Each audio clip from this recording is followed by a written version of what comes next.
Hello everyone, welcome back to another session of Verilog coding with me. Let's get started. So today we will be seeing about the priority encoder that is always case 2. So let's go. So here is the problem statement they given. A priority encoder is a combinational circuit that when given an input bit vector outputs the position of the first bit in the vector.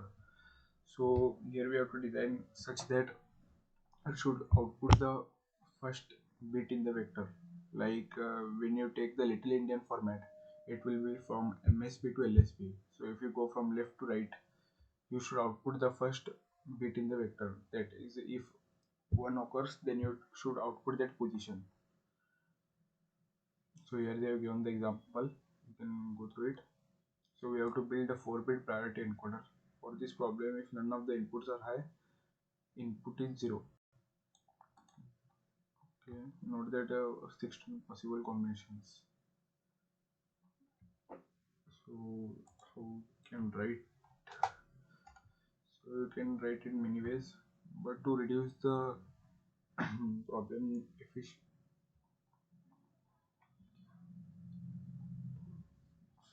so we will write the code for it. So here we are given the 4-bit of input and 2-bit of position output. So let's use always block. Always at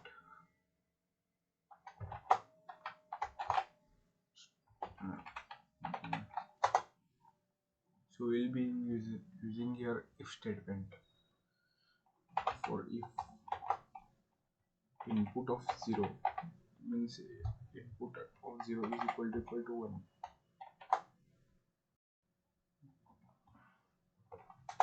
Then our position should be equal to 0.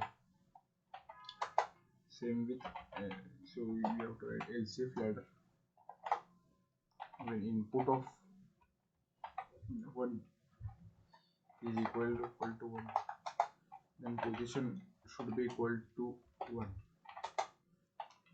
Again else if input of 1 is equal to 1, then position should be equal to 2.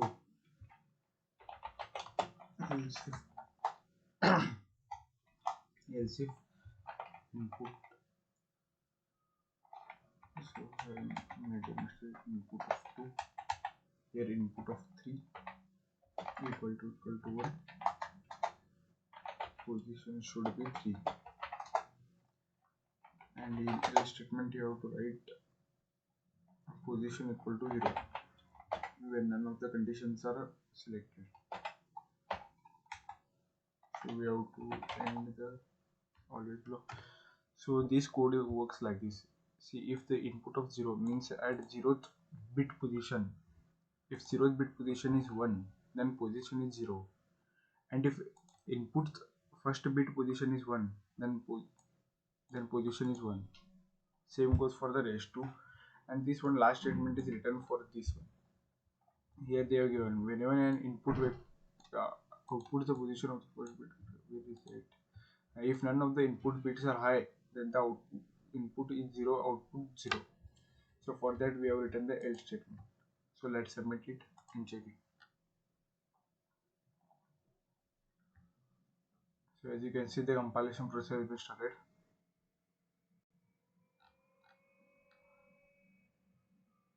So as you can see, there is no mismatch in the output, and it works the best. Like for position 1, when the input position 1, it should give 0. Here position 0. When it is a 2, it should be 1. Here. And other than that, if you write anything else like 7, it will show 0 0. So that's all today. In the next we will be seeing about this with case set and avoiding glitches.